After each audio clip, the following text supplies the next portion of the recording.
Bienvenue dans cette nouvelle vidéo. Aujourd'hui, nous allons parler de macro, et autrement dit de ce genre de photos.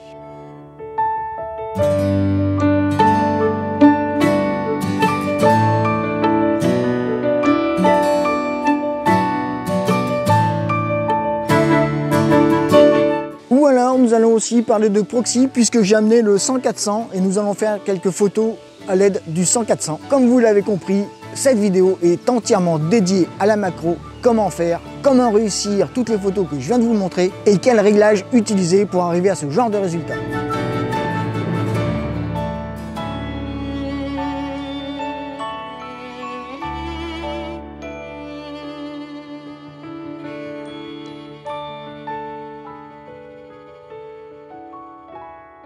Alors aujourd'hui, j'ai apporté l'artillerie lourde puisque j'ai emmené mon 150 macro, j'ai emmené le 100-400 et puis dans le sac, j'ai le 90 macro dont vous avez vu la vidéo test sur la chaîne il y a quelques jours. Nous allons donc parler de macro et de proxy. Avant toute chose, nous allons définir ce qu'est la macro et ce qu'est la proxy. La photographie dite macro, c'est une question de reproduction entre votre sujet sur le terrain et la répercussion de votre sujet sur le capteur via l'objectif.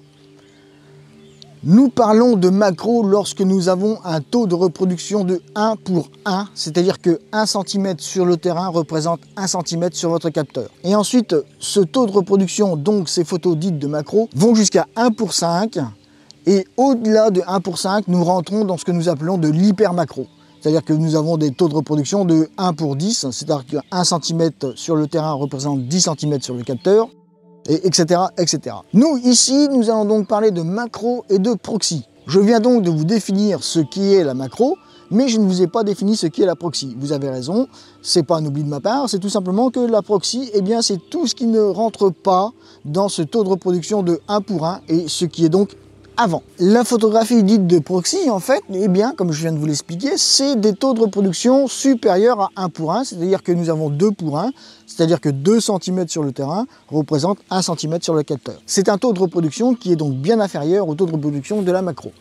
Ceci dit, vous pouvez faire de très belles photos en proxy, et je vous ai mis aussi, avant le générique, en introduction, des photos que j'ai réalisées à l'aide d'un 100-400, donc des photos proxy, et des photos macro. Alors en ce qui concerne la prise de vue et le matériel nécessaire pour faire de la prise de vue proxy, eh bien je dirais que le moindre objectif avec une focale plus ou moins grande vous sera utile, c'est-à-dire que vous pouvez partir sur une focale fixe du 50, du 70, du 90, du 135, du 200, et aussi vous pouvez utiliser des zooms type 70-200, type 50-135, du 100-400 évidemment, ou du 200-600, et je vous montre une photo faite au 200-600 aussi à titre d'exemple. Par contre, bien évidemment, pour faire de la macro, il vous faut un objectif dédié macro et vous ne pouvez pas passer outre.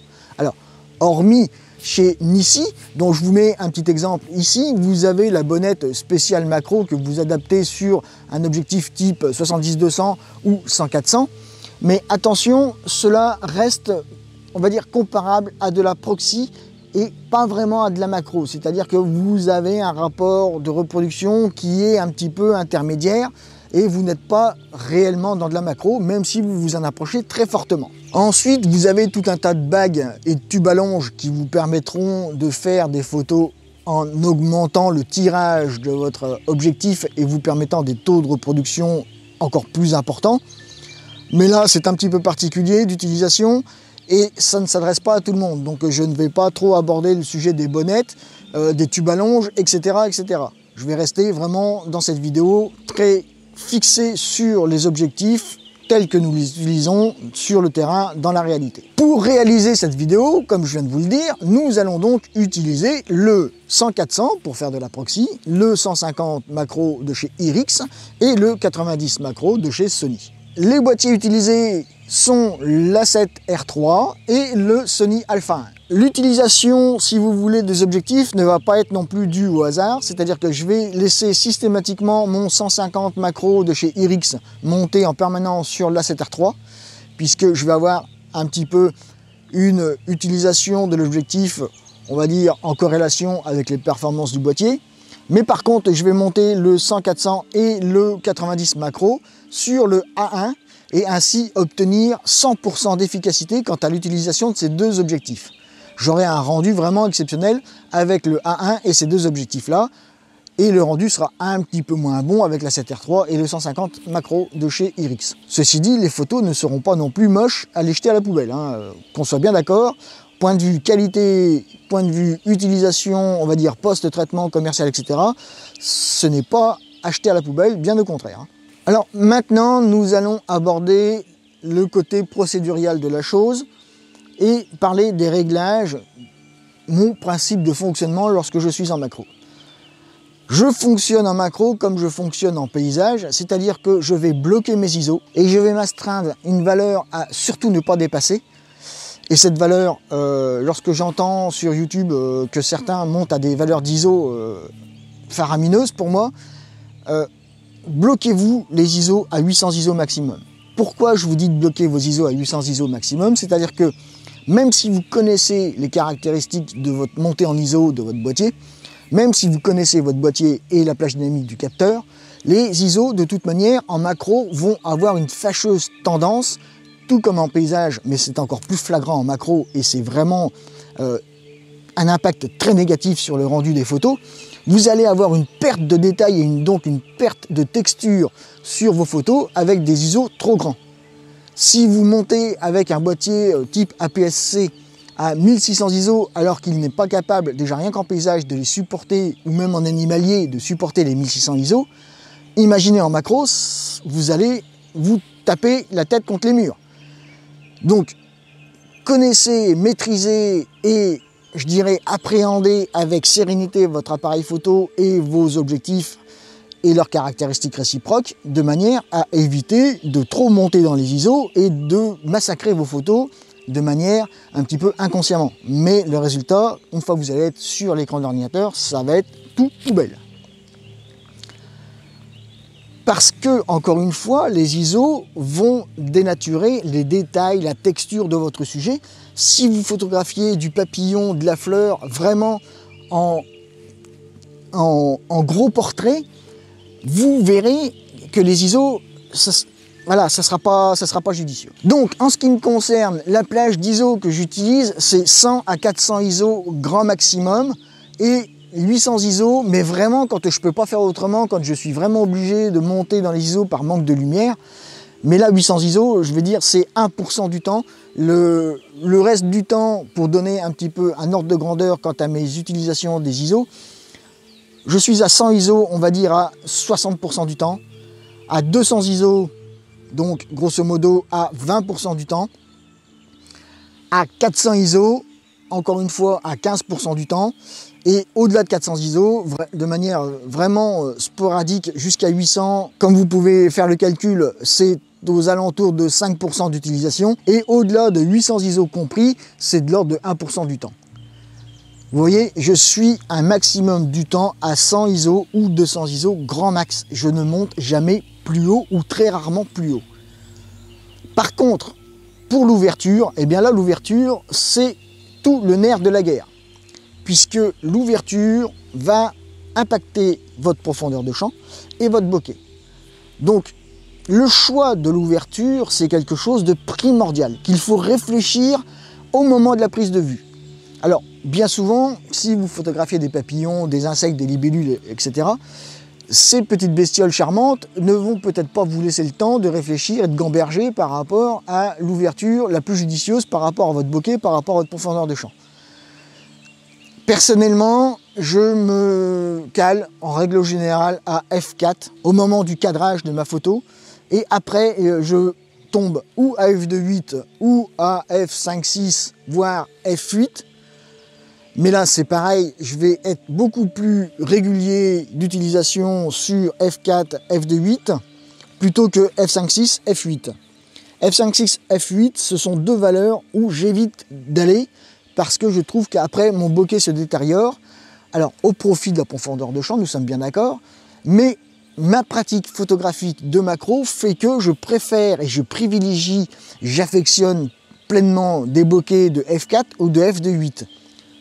encore une fois au détriment de la profondeur de champ, ce qui pour certains peut déplaire sur mes photos. J'en ai conscience, mais c'est mon utilisation.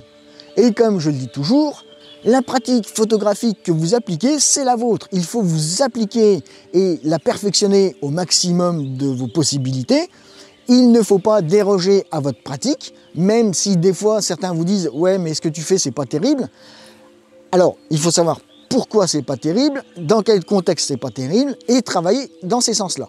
Par contre, si on vous dit « ouais, mais c'est pas terrible parce que machin, parce que truc », c'est mes photos, c'est pas les tiennes, chacun fait comme il l'entend. Ceci dit, dans ma pratique, je vous dis, moi, je tourne entre f4 et f2.8, un petit peu f5.6, un tout petit peu f8, mais jamais au-delà de f8. Hein. Ça, c'est clair, net et précis. Je ne monte jamais au-delà de f8 dans mes photos macro. Et encore moins dans mes proxys. Par contre, par rapport à la vitesse, là, la vitesse, eh bien, je dirais que ça dépend de deux choses. La première chose, du contexte dans lequel vous allez faire vos photos. Et la seconde, du temps qu'il va faire.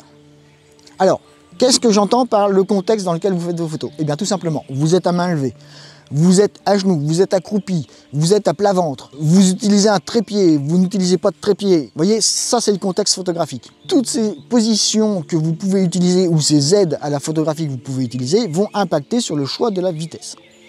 Personnellement, comme vous le savez maintenant, je suis à 100% à main levée. Je n'ai jamais de trépied et encore moins de monopode avec moi, sauf bien entendu ici lorsque je filme ces vidéos, mais dans l'utilisation de macros, de photos animalières, je n'ai jamais de trépied avec moi, je suis toujours à main levée. Et dans ce cadre-là, eh bien, je vais adapter ma vitesse de prise de vue à la situation qui va se présenter. Si je suis allongé, si je me sens serein, si je me sens calme et détendu, je vais pouvoir aller taper dans des vitesses, on va dire, lentes, et tomber en dessous de l'inverse de la focale pour aller chercher de la lumière justement, à condition que mon sujet me laisse le temps de le faire. Mais si je sens que mon sujet est un petit peu frivole, un petit peu tendu, eh bien tant pis pour la lumière, je vais aller chercher des vitesses un peu plus rapides pour avoir une chance de le photographier et pourquoi pas de le photographier à l'envol. Grosso modo, pour vous donner un ordre d'idée, lorsque je suis au 150 macro ou au 90 macro, mais prenons l'exemple du 150 macro, je me mets à une vitesse de 1/125e pour compenser, si vous le voulez, le flou de bouger potentiel. Sachant que mon boîtier est stabilisé sur 5 axes. Le IRIX n'est pas stabilisé, il n'a pas d'autofocus, je ne vais pas aller jouer les cadors. Je ne vais pas trop descendre au-dessous de 1/125e. Je peux peut-être descendre à 1/100e, mais je ne vais pas aller chercher beaucoup plus bas. Parce que même si le boîtier est stabilisé, je vais prendre un risque quant au flou de bouger et quant au fait que mes photos seront floues. Donc qui dit photo floue, dit photo morte. Et je vous rappelle, mais j'allais en parler tout à l'heure sur le terrain, qu'une photo macro réussie, c'est l'œil de votre sujet net à 100%. Il faut faire le focus sur l'œil de votre sujet. Et donc dans ce cadre-là, le flou de bouger est à prendre en considération et a une importance crucial. Par contre, maintenant, si je prends le 90 macro avec mon Sony Alpha 1, je sais qu'avec déjà de base avec le 90 macro, je vais pouvoir avoir 2 IL de gain en luminosité. Ce qui veut dire que mon flou de bouger va être atténué à 100% aux alentours de 1/100e de seconde. Si je veux tomber de 2 IL, je vais pouvoir taper à des 1/60e de seconde. Mais l'avantage, c'est que le Alpha 1, tout comme la 7R3 ou peut-être d'autres boîtiers que vous avez, ils sont maintenant stabilisés plus ou moins sur 5 axes. Donc vous allez pouvoir encore gagner 2 IL. C'est-à-dire que vous allez pouvoir tomber à des vitesses de 1/20e, 1/30e. Alors attention, parce que là, c'est votre sujet qui risque d'être flou et non votre photo. Parce que si votre sujet se met légèrement à osciller, à onduler, dû à une petite brise, là, votre photo sera floue, c'est pas parce que vous aurez bougé ou parce que vous aurez un flou de bouger, mais c'est tout simplement parce que votre sujet aura bougé et votre vitesse de prise de vue sera trop lente par rapport à votre sujet. Alors, ça peut avoir un effet positif en vous apportant un effet esthétique inattendu sur vos photos. Ne les jetez pas pour autant. Attendez d'être devant votre écran d'ordinateur pour regarder un petit peu ce que vous avez réussi à avoir sur le terrain. N'oubliez pas que des fois la chance peut être avec vous et vous procurer des photos sympathiques malgré vous. Donc si je prends l'exemple du Sony Alpha 1 et du Sony 90 macro, je vais personnellement tomber à des vitesses de 1/50e et avoir un gain de lumière important, sachant que le risque de bouger de mon sujet sera important à la prise de vue. Grosso modo, si je fais un petit récap vite fait des situations dans lesquelles je me trouve sur le terrain, je vais osciller entre 1 centième et 1 200e de seconde à la prise de vue, entre f4 pour le cadrage et après je vais sélectionner ou f2.8 ou f4 ou f5.6, potentiellement à f8, mais nous avons vu précédemment que je vous ai dit que je restais ou f4 ou f2.8. Et pour les ISO, eh bien, je m'astreins à 100, 200 ou 400 ISO, et très rarement à 800. Mais comme je viens de vous le dire, ma préférence sera 100 ISO ou 200 ISO. Tous ces réglages, tous ces conseils, encore une fois, n'engagent que moi et que ma pratique photographique macrotiste. Si vous voyez d'autres youtubeurs qui vous disent « moi je fais comme ci, moi je fais comme ça », c'est pas pour autant qu'ils ont tort. Je dirais que c'est leur méthode de travail, ils ont leur méthode de travail, je la respecte. Je n'ai pas la science infuse, encore une fois. Tout ce que je vous dis sur votre vidéo, c'est des retours d'expérience qui sont propres à mon expérience. Faites-vous votre expérience et faites-vous votre gestuelle macrotiste vous-même. Glanez les informations un petit peu de droite et de gauche. Voyez lesquelles vous sont le plus utiles sur le terrain pour réussir vos propres photos. Mais ceci dit, je pense que nous avons tous la même façon de penser par rapport à ça. Les réglages que je vous ai donnés, à peu de choses près, sont les réglages que tout bon macrotiste utiliseront. Alors, vous remarquerez une chose, c'est que je ne vous ai pas parlé d'accessoires à aucun moment. Et oui, parce que je n'utilise pas de torche pour l'éclairage artificiel, je n'utilise pas de déflecteur, je n'utilise pas de flash, donc je n'utilise pas de trépied, pas de monopode. Et alors, je n'utilise pas non plus des accessoires qui m'effraient lorsque j'entends parler de ces accessoires, que ce soit sur YouTube ou que ce soit dans des conversations de photographes macrotistes. C'est des accessoires qui, pour moi, n'ont rien à faire dans le sac d'un photographe naturaliste. J'entends par là un sécateur, une bombe de froid ou une bombe de brumisateur. Non, là, il faut arrêter le délire. Si vous êtes macrotiste, si vous êtes naturaliste, comment vous dire que prendre un sécateur ou un ciseau pour faire le ménage autour de votre sujet, déjà au risque 1 de le faire fuir, donc walou, il est barré, vous pourrez recommencer ailleurs. 2, de couper malgré vous une fleur plus ou moins protégée ou une fleur qui est pollinisatrice ou nourricière d'abeilles ou de papillons. 3, vous n'êtes pas là pour massacrer le terrain. Je ne vous demande pas d'être des écolos purs et durs, de respecter la nature, de ceci, de cela. Non, mais il y a un minimum. Je veux dire, la nature nous offre des choses, profitons-en, adaptez-vous à la situation sur le terrain. Je veux dire, c'est quand même à vous, photographes, de vous adapter et non pas à la nature de s'adapter à vous. Elle vous offre des choses, profitez-en, respectez-les, et elle vous offrira encore plus, comme je vous ai déjà dit. Je ne vous dis pas de ne pas le faire, parce que je sais qu'il y en a qui le font, et je sais que malgré mon discours, il y en a qui le feront quand même. Mais si je peux, parmi ce discours, sensibiliser quelques-uns d'entre vous, ce sera toujours ça de gagner, et ce sera toujours ça de gagner aussi pour la nature. Donc, s'il vous plaît, évitez les sécateurs, évitez les brumisateurs, et évitez les bombes de froid. Je veux dire... tout cela, la nature vous l'offre. Il vous suffit de vous lever le matin à l'heure bleue, d'arriver sur le terrain au lever du jour, et vous aurez de la brume à souhait, vous aurez de la rosée à souhait, vous aurez la végétation qui sera au meilleur d'elle-même, puisqu'elle se sera gorgée d'humidité toute la nuit. Faites des photos, à la limite, efforcez-vous de vous lever pour obtenir ces situations de manière naturelle et non artificielle.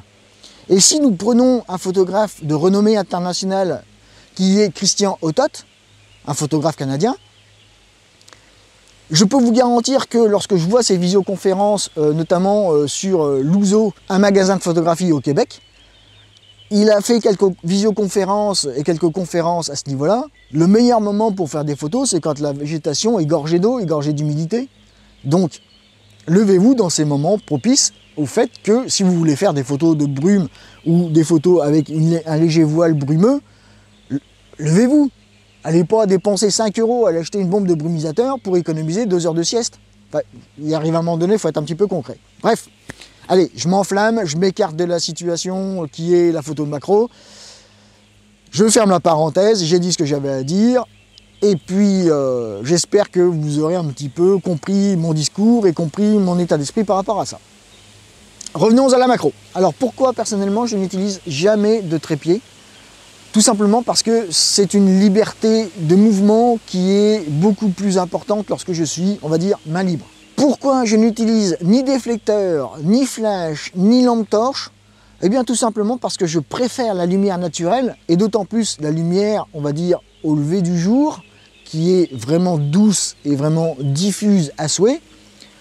Et cela évite, avec l'utilisation de divers accessoires pour améliorer la lumière de notre sujet, d'avoir à un petit peu ennuyer le sujet. Et lorsque je dis ennuyer, c'est pas purement écologique et respect de la nature, non, non, c'est simplement dans le sens où si l'on vient un petit peu maladroitement positionner son réflecteur, positionner son diffuseur, etc., et que, sans se rendre compte, on fait des mouvements trop brusques, ou on s'approche un peu trop du papillon, ou de la libellule, ou du sujet que l'on veut photographier, il aura tendance à mettre les voiles, et puis votre photo, elle sera dans votre tête et elle ne sera pas dans le boîtier. Donc c'est pour ceci, vous voyez, je n'utilise vraiment pas d'accessoires artificiels pour améliorer la qualité de lumière de mes photos. Je me sers vraiment de tout ce qui est autour de moi et de tout ce que la nature peut m'offrir. Donc voilà un petit peu pour l'approche macrotiste de la chose. Maintenant, ce que je vous propose, c'est que nous allons partir sur le terrain pendant un jour ou deux pour tourner des exemples de prise de vue de photos macro et voir un petit peu ce que l'on peut trouver, ce que l'on peut réaliser à main levée avec les réglages que je vous ai donnés et que je vous ai expliqués. Donc, action sur le terrain, et puis sur les 2-3 prochains jours, nous allons faire de la photo macro sur le terrain et regarder un petit peu de quoi il en retourne. Alors, je viens de repérer ici une libellule. Je vais essayer de la retrouver sans la faire fuir. Voilà, je la vois. Elle m'a vu elle aussi, donc c'est un petit peu compliqué. Le vent s'est levé, j'aborderai aussi les questions que j'ai eues sur YouTube. J'aborderai aussi les questions que j'ai eues sur les précédentes vidéos quant à l'utilisation de la stabilisation et de l'autofocus en macro. Et vous verrez que j'apporterai des réponses à ce niveau-là. Donc là, je vais essayer de faire une belle proxy. Donc je suis à 400 mm. Alors, j'ai dit que je me mettais donc à 200 ISO. Voilà, je vais diminuer ma vitesse.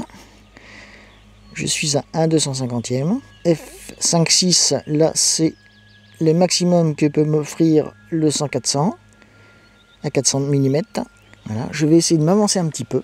Alors lorsque je n'arrive pas à faire la mise au point, je me mets en manuel. Et je viens la chercher manuellement.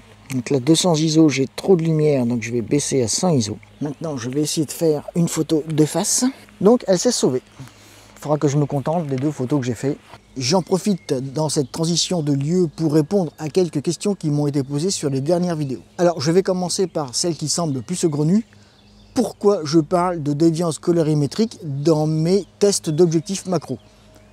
Tout simplement parce que, et pour la même raison que pour les ISO, si vous avez une légère déviance colorimétrique, et si je prends les exemples des divers objectifs que j'ai testés, lorsqu'il y a déviance colorimétrique due au vert et au traitement des verts de cet objectif, en général c'est une déviance qui s'oriente vers les tons chauds. C'est à prendre en considération parce que si vous avez des photos de sujets qui sont un petit peu vifs, dans des couleurs vraiment flashy, ou dans des couleurs vraiment chaudes et qui ont tendance à se réchauffer à la prise de vue due à l'objectif, vous allez avoir une déviance de la balance des blancs si vous êtes vraiment trop en balance des blancs automatique, et peut-être qu'en post-production, votre post-traitement va s'en trouver fortement impacté et un petit peu plus dur à récupérer au niveau de cette colorimétrie. Je m'explique. Par exemple, si nous prenons la photo de la petite araignée que je mets ici à l'écran, si je n'avais pas fait attention à la déviance colorimétrique lors de ma prise de vue, déjà que cette araignée est un petit peu vert flashy, en plus Bon, là, avec le 90, il n'y a pas de déviance colorimétrique, donc la question ne se pose pas, mais n'empêche, je réponds quand même à la question. Donc là, avec le 90 macro, il n'y a pas de déviance colorimétrique, mais pour d'autres objectifs, nous avons vu qu'il y a une légère déviance colorimétrique. Donc imaginons que nous avons pris cette photo avec un objectif qui a tendance à réchauffer un petit peu l'atmosphère des photos. Eh bien, le vert de cette araignée, qui naturellement est déjà bien flashy, se serait peut-être retrouvé encore plus flashy, et lors de mon post-traitement, j'aurais eu du mal à récupérer potentiellement la balance des blancs naturelle de cette photo. J'aurais peut-être eu de plus amples difficultés à vraiment caler ma balance des blancs au chouïa près pour récupérer vraiment les couleurs du terrain au moment de la prise de vue. Donc voilà pourquoi je vous parle des déviances colorimétriques des objectifs lorsque je fais des tests, parce que ils peuvent induire encore une fois une déviance colorimétrique dans la balance des blancs, ce qui fait qu'au post-traitement, vous allez avoir plus de difficultés à récupérer les tons naturels, les tons chauds ou les tons froids. Donc, dans ce cadre d'une déviance colorimétrique sur des tons chauds, votre photo aura tendance à être réchauffée, et si vous ne faites pas attention au post-traitement, votre photo aura des tons beaucoup plus chauds que sur le naturel. Alors, vous allez me dire que le commun des mortels ne verra pas la différence. Il se trouve que justement, si le commun des mortels pourra voir la différence, parce qu'il y a quelque chose qui va faire que son cerveau va détecter une incohérence colorimétrique dans la photo. Alors cette incohérence, encore une fois, est vraiment pas grand-chose, mais voilà, sachez que faites attention à cette déviance colorimétrique. N'hésitez pas à avoir avec vous une feuille de papier blanche pour vraiment définir le ton blanc et la balance des blancs. L'idéal est d'avoir une charte colorimétrique avec soi, que ce soit du blanc ou du gris à 18%, et de faire la balance sur le blanc. Mais quand on voit le prix d'une charte colorimétrique, c'est quand même pas donné et ce n'est pas à la portée de tout le monde. Ensuite, la deuxième question qui m'a été posée, c'est quel est l'intérêt de l'autofocus en macro, sachant qu'à 95% du temps, nous allons être à main levée et donc en mise au point manuelle.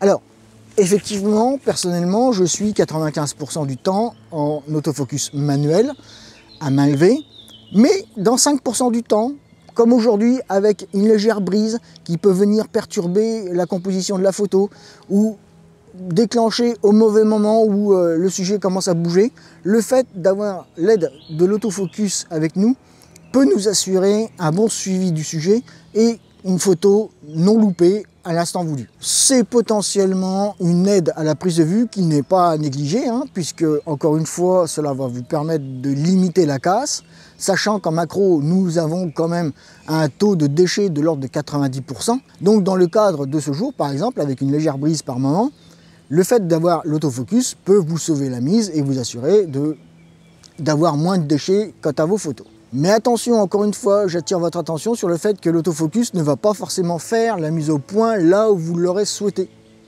Faites attention à cela, c'est pas parce que vous allez vous servir de l'autofocus qu'il va continuer de garder l'œil et garder la mise au point correctement à l'endroit où vous l'avez voulu. Il peut être amené à changer d'endroit pour garder la mise au point de manière à être plus verrouillé, mais pas forcément là où vous avez voulu faire votre mise au point au départ. Ensuite, la dernière question que l'on m'a posée, pourquoi parler de la stabilisation, encore une fois, en macro? Eh bien, comme pour l'autofocus, c'est une aide qui n'est pas négligeable. Encore une fois, lorsque vous êtes dans des situations inconfortables, où vous vous retrouvez un petit peu tassé sur vous-même ou en appui précaire, le fait d'avoir une stabilisation, même si vous vous êtes assuré d'avoir un déclenchement à une vitesse qui vous permet de compenser le flou de bouger, le fait d'avoir une stab, cela vous réconforte encore plus dans votre position et vous assure potentiellement une sérénité au déclenchement lorsque vous êtes, encore une fois, dans des positions qui ne sont pas forcément agréables. Mais parfois, nous sommes amenés à se mettre dans des positions parce que le coin est exigu, parce qu'il y a de la végétation présente et que potentiellement, nous ne pouvons pas nous mettre comme nous aurions aimé nous mettre. J'espère avoir répondu correctement à ces trois questions. Si vous avez d'autres questions, n'hésitez pas, posez-les, j'y répondrai encore une fois, que ce soit devant la caméra ou devant mon clavier. Ah oui, j'ai oublié la question qui me revient systématiquement lorsque je prends des rendez-vous avec des stagiaires. La question à 100 balles, combien nous allons prendre de photos et qu'allons-nous prendre en photo? Alors, qu'une chose soit bien claire, que ce soit en animalier, en macro, une chose est sûre, c'est que vous allez partir en billboard partir en affût, que sais-je, partir sur un spot bien précis. Eh bien, comment vous dire que celui qui sera sûr de vous répondre à 100% à la question, nous allons prendre tant de photos, nous allons prendre ci, ça en photo, il est bien malin. Parce que moi, ce que je réponds aux futurs stagiaires, c'est que nous allons nous promener, nous allons aller sur un site bien déterminé pour faire tel ou tel sujet en photo, ça c'est sûr. Par contre, je ne garantis pas le temps, je ne garantis pas le temps que nous allons y passer, et je garantis encore moins le nombre de photos prises. Donc soyez bien assurés que le nombre de photos que vous allez faire en sortie, potentiellement, personnellement, au jour d'aujourd'hui, je peux faire des sorties de 2, 3, 4 heures et rentrer à la maison avec 0 photo. Il ne faut pas être frustré, c'est comme ça, c'est la loi de la photographie naturaliste et de la photographie animalière. Alors ici, j'ai une espèce de larve, je pense de coccinelle ou quelque chose comme ça. Cela va être un de nos sujets à photographier. Donc je m'assure que ma vitesse est cohérente. Je suis à 1/90e au 90 macro, donc nous sommes bons. Je suis à f4, donc comme je vous ai dit tout à l'heure, et je suis à 100 ISO. Donc maintenant, je vais faire ma composition et je vais essayer de voir un petit peu comment je vais traiter le sujet. Sachant que pour ceux qui n'auraient pas compris comment fonctionne le bokeh, je vous renvoie à la vidéo traitant du sujet et j'explique concrètement comment réaliser le bokeh, comment il se comporte et de quoi il faut en attendre. Ici donc nous avons notre larve que je prends une première fois en photo et vous voyez la légère brise qui s'installe me fait bouger l'autofocus. Heureusement que j'ai activé mon autofocus. Donc je m'applique à faire ma composition, voilà, et là l'autofocus gère le suivi à peu près correctement. Il peine un peu, et forcément là avec le vent qui se lève bien, ça va être compliqué. Donc là 90, au 90e de seconde, la vitesse n'est pas du tout judicieuse, j'ai un léger flux de bouger, donc c'est ce que je vous expliquais ce matin. Hein. C'est pas parce que vous avez mis l'autofocus que votre vitesse va être adaptée et adéquate surtout. Et auquel cas, la photo sera quand même floue. Comme vous pouvez le constater sur l'exemple, ma composition n'est pas du tout judicieuse puisque j'ai l'arbre qui est derrière mon sujet qui apparaît. Cette bande blanche, c'est le tronc de l'arbre qui est derrière mon sujet. Donc là, pour le coup, le bokeh n'est pas du tout harmonieux. Donc ce que je vais faire, c'est me déplacer, me décaler, de manière à éliminer cette composante désagréable à l'œil et avoir un bokeh beaucoup plus harmonieux. Par contre, maintenant, j'ai donc éliminé l'arbre qui me dérangeait dans le bokeh, mais le fait du bosquet en arrière-plan m'apporte des ombres bouchées et le bokeh, dans ce cadre-là, comporte des petites zones d'ombre qui n'est pas très heureuse. Je vais donc encore me déplacer encore une fois et trouver un bokeh beaucoup plus adapté à ce que je veux. Donc voilà, la troisième photo et potentiellement celle que je retiendrai, puisqu'elle me paraît d'avoir un bokeh beaucoup plus joli, beaucoup plus harmonieux.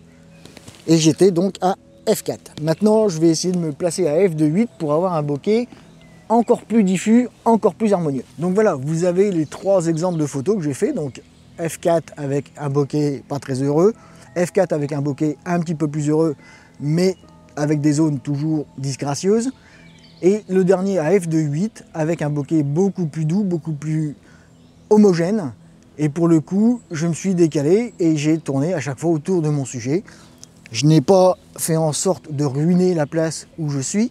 J'ai essayé de respecter du mieux que je pouvais la végétation et de me placer de manière le plus judicieusement possible. Pour en revenir sur le sujet de qu'allons-nous prendre en photo, vous voyez que entre la première partie de cette vidéo où nous avions un ciel plus ou moins nuageux, entremêlé d'éclaircies et donc d'obscurité par rapport aux nuages, ici, nous avons un ciel qui est beaucoup plus couvert, donc avec une lumière beaucoup plus diffuse, beaucoup plus harmonieuse et moins dure à travailler. Mais pour autant, les températures sont tombées, le vent s'est levé et, à mon avis, pour cette partie de vidéo, je ne verrai pas de papillons ou j'en verrai très très peu. Parce que les conditions atmosphériques font que, eh bien, je ne trouverai pas de papillons.